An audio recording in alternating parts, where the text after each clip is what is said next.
Hello दोस्तों, कैसे हैं आप सब। आज की हमारी कहानी है चालाक बहू। अगर अच्छी लगे तो चैनल को लाइक, शेयर और सब्सक्राइब करना ना भूलें। कमरा हंसी से गूंज रहा था। मीरा अपनी सहेली से बात कर रही थी। अरे नहीं यार, मैं कौन सी अपनी सास की उम्र भर सेवा करने वाली हूँ। अभी मेरे बच्चे छोटे हैं और मेरी सास को खाना बनाकर खिलाने का शौक है, तो मेरे खाना बनाने वाली के पैसे बच जाते हैं। वरना इस सोसाइटी में तो खाना बनाने वाली 5,000 से कम नहीं लेती है। अगर मैं घड़ियाली आंसू बहाकर अपनी सास को यहाँ नहीं ले आती तो वो मेरी जेठानी अपने यहाँ के सारे काम करवाती और महारानी खुद आराम करती। अब पापा जी तो रहे नहीं तो ये भी अच्छा हुआ, वरना दोनों यहाँ रहते तो मेरी सास तो उनकी ही सेवा में लगी रहती।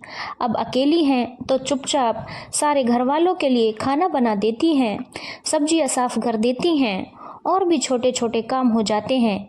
मेरी तो मौज ही हो गई है। किटी में आ रही हूँ, बस उसी की तैयारी में लगी हुई हूँ। अच्छा, फ़ोन रखती हूँ, अभी तो बुढ़िया बाथरूम में नहाने गई है, आती ही होगी।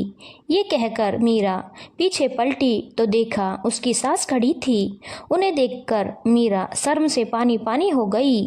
उसे कुछ कहते हुए नहीं बना। अब बारी भारती जी की थी।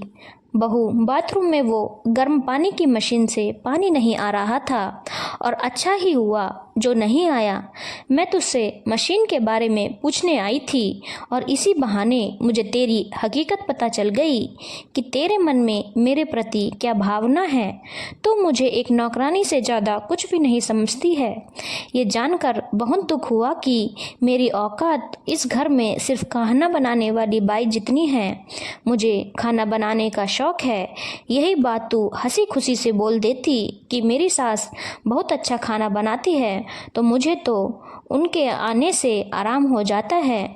वो तो माँ की तरह मेरी देखभाल करती है।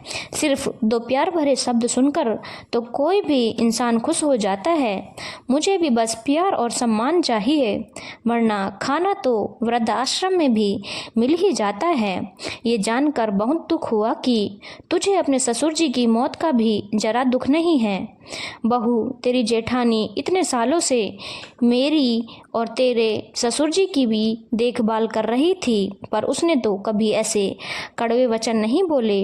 वो मुझे माँ नहीं पर सास का जो आदर सम्मान मिलता है वो देती थी। उसके तो अभी 2 जुड़वा बच्चे हुए हैं, फिर भी उसने मुझे रोका नहीं। उसने यही कहा कि मम्मी जी, आप मीरा के यहाँ जाइए, आपका मन जहाँ करे आप वहाँ रहिए। आपके 2 बेटे हैं, 2 घर हैं, आप कहीं भी रह सकती हैं। सासू माँ, आपका बंटवारा तो नहीं हुआ है, आप तो दोनों बेटों की माँ हो। अपनी मर्जी से किसी भी घर में कितने वक्त भी रहो। मीरा, इतना पान होने के बाद अब मैं इस घर में नहीं रुक पाऊंगी। मेरे बेटे को कह देना कि अगर उसको मुझसे मिलना हो तो वो अपने बड़े भाई के घर आकर मिल जाए।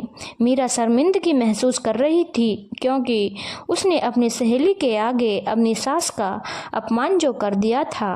भारती जी ने सामान बांधा और अपने बड़े बेटे के घर रहने चली गई। धन्यवाद दोस्तों। अगर आपको कहानी अच्छी लगी हो तो चैनल को लाइक, शेयर और सब्सक्राइब करना ना भूलें।